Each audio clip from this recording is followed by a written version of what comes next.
Kepada Tuan dan Puan, para anggota DPR yang terhormat, apa kabar hari ini? Sepertinya tak sebaik biasanya.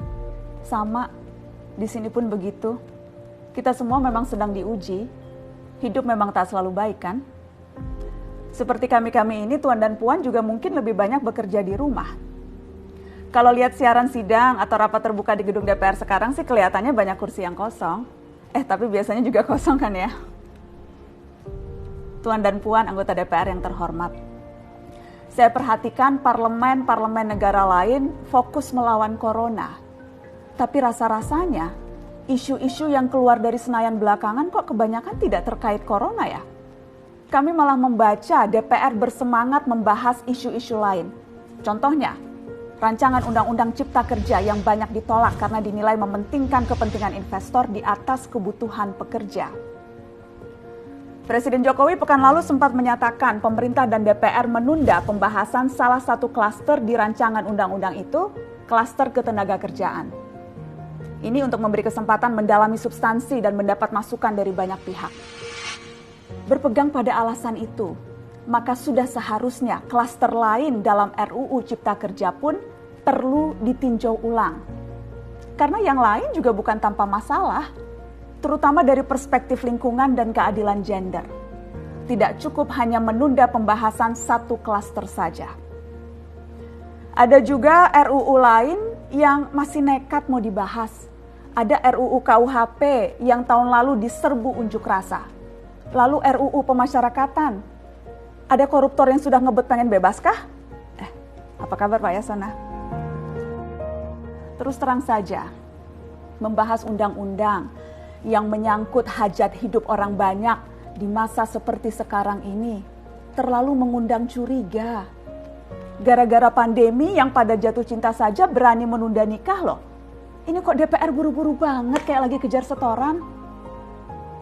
Tidak ada undang-undang yang tidak penting, semua penting. Justru karena undang-undang itu penting, aneh jika pembahasannya diseriusi di waktu seperti sekarang.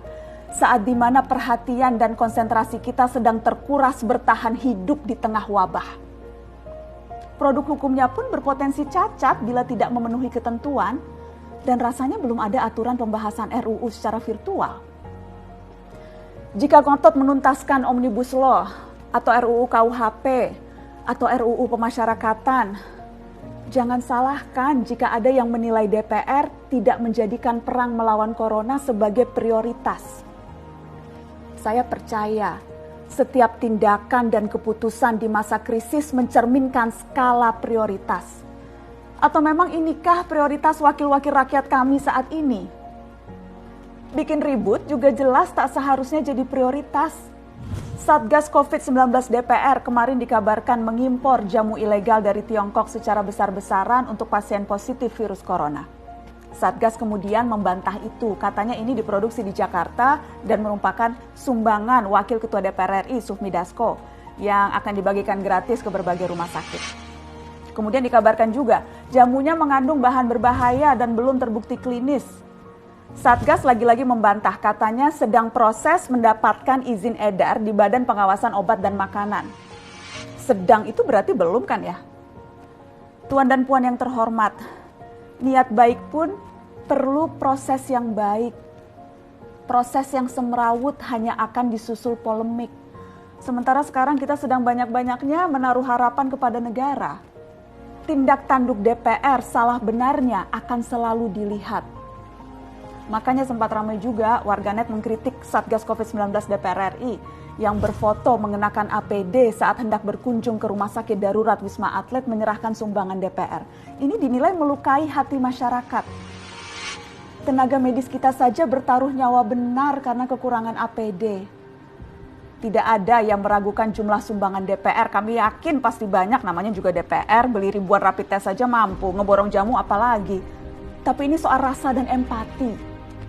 Kecuali ya, kalau yang dipakai anggota DPR itu APD yang lain, alat pelindung dewan. Salam hormat dari kami yang kalian wakili.